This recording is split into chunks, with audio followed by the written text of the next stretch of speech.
seulement que pour ce qui concerne l'Assemblée nationale, je tiens à dire ici, au nom de tous les leaders, que ce qui s'est passé à l'Assemblée nationale,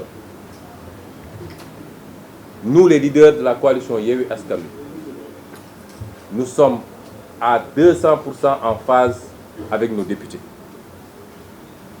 C'est le mandat que le peuple sénégalais a donné à ses députés et c'est le mandat que nous leur donnons à eux-mêmes. N'oubliez pas que lors de la campagne, c'est nous les leaders qui avons fait le tour du Sénégal pour demander aux Sénégalais de voter pour nous. Nous avons assumé d'endosser la casquette de tête de liste, la casquette de membre de la liste nationale, chacun d'entre nous ici assis.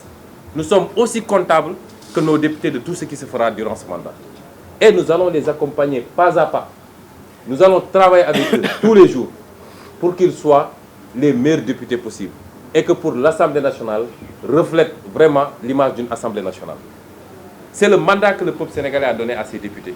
Parce que le peuple a voulu que l'Assemblée nationale soit fortement, que l'opposition soit fortement représentée à l'Assemblée nationale.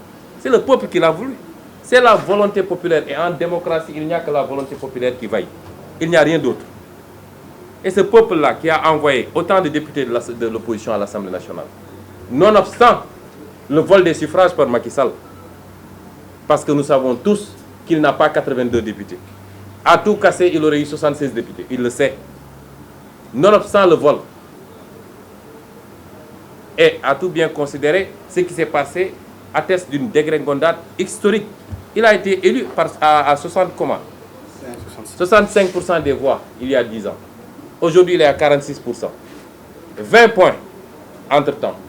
Et ces 46%-là, vous enlevez au moins 10 points qui concernent les vols. Le vol du suffrage. Ce monsieur, même si on le laisse aller à l'élection, il ne passera même pas au deuxième tour. C'est une prédiction, c'est moi qui vous le dis.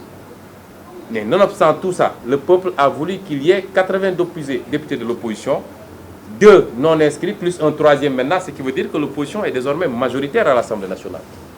Macky Sall est minoritaire, sans compter ce qui se passe à l'intérieur de son clan. Parce que s'il a nommé Amadou Ba, c'est parce que ça s'est imposé à lui, parce qu'il ne voulait pas avoir 2 fronts dans son groupe.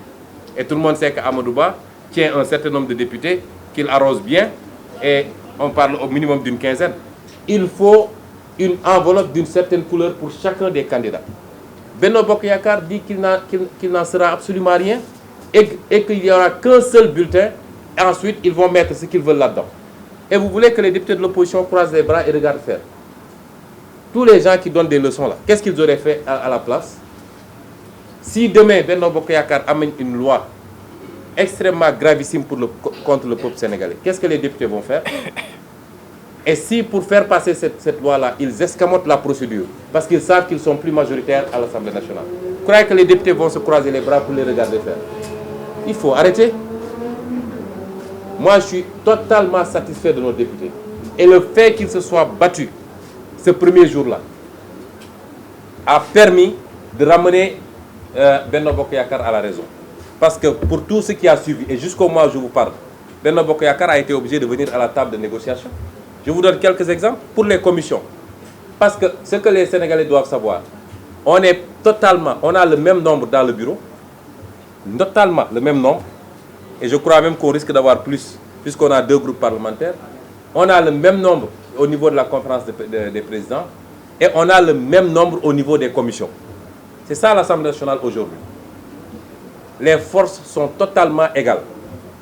Et c'est pourquoi, dans ce genre de situation-là, la seule solution, c'est de discuter, de dialoguer. Or, Macky Sall n'est pas un homme de dialogue. Il pense que ce qu'il faisait avant, quand il avait tout le pouvoir entre ses mains. Déthié l'a dit tout à l'heure. Aujourd'hui, il tient une partie du pouvoir, nous en tenons une partie. Nous tenons toutes les grandes villes de ce pays, en termes de collectivité locale. Et c'est pourquoi la mise en place du réel, vous allez voir ce que ça va impacter et ce qui va rester de l'AMS. Nous tenons la moitié de l'Assemblée nationale. Mais Macky Sall n'a plus le pouvoir, le plein pouvoir ici dans ce pays. Il doit respecter son opposition. S'il le fait, nous trouverons des consensus pour faire avancer le pays. S'il ne le fait pas, il y aura affrontement. On ne l'acceptera pas. Et c'est pourquoi ils ont été obligés de revenir à la raison pour la mise en place des commissions, parce qu'au début, ils avaient dit, eux, ils viennent, ils choisissent d'abord les commissions qu'ils veulent, ensuite, nous, on prend le reste. On a dit non, ça ne se passera pas comme ça. Ils ont été obligés de dialoguer, parce qu'ils savent que s'ils ne l'avaient pas fait, l'Assemblée serait encore bloquée, ils amèneraient l'armée cette fois-ci. Peut-être que même des blindés seraient à l'hémicycle. S'ils respectent l'opposition, l'opposition le respectera. Mais tant qu'il continuera de manière arrogante, de manière méprisante, à parler de l'opposition comme s'il parlait de moins que rien, il trouvera une opposition à sa hauteur. Il a dit gouvernement de combat. Il s'est réveillé trop tard parce qu'il y a une opposition de combat depuis très longtemps. Et donc, cette assemblée sera, soit ce sera une assemblée de dialogue, ou alors ce sera une assemblée de blocage. Et même peut-être pas de blocage, parce que si la nouvelle majorité que nous avons fonctionne correctement, les gens feront passer ce qu'ils veulent passer, l'opposition en tout cas. Des discussions se passent. Il est question d'acheter entre les deux questeurs. L'Assemblée sera gérée de manière transparente. Les finances de l'Assemblée, c'est moi qui vous le dis. Ces tapalés-là et autres-là, c'est fini dans l'Assemblée. Et c'est ça que le peuple sénégalais voulait. Et c'est pourquoi ils nous ont... Avant-hier, nous, conférence des leaders, nous avons demandé au président du groupe parlementaire, lorsqu'ils ont convoqué une réunion, de leur poser la question sur quelle base ils veulent donner 165 véhicules à des députés sortants. C'est illégal. La loi est très claire, le décret de 2021 et l'instruction.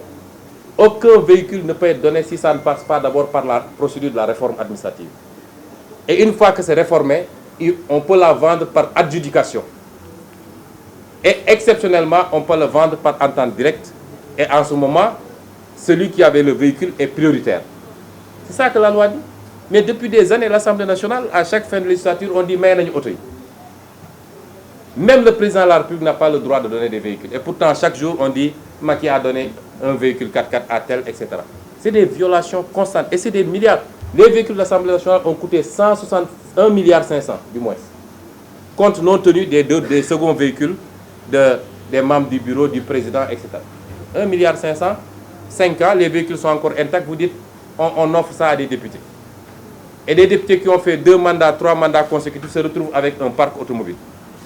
Ce n'est pas normal. Et c'est cette Assemblée nationale-là qu'on va imposer désormais. Et c'est comme ça qu'on gérera le pays le jour où on nous fera confiance. Moi, je l'ai dit, je rends mon véhicule de service, mon passeport diplomatique, parce que ça m'a été donné par rapport à une fonction. Je ne les garderai pas après ma fonction.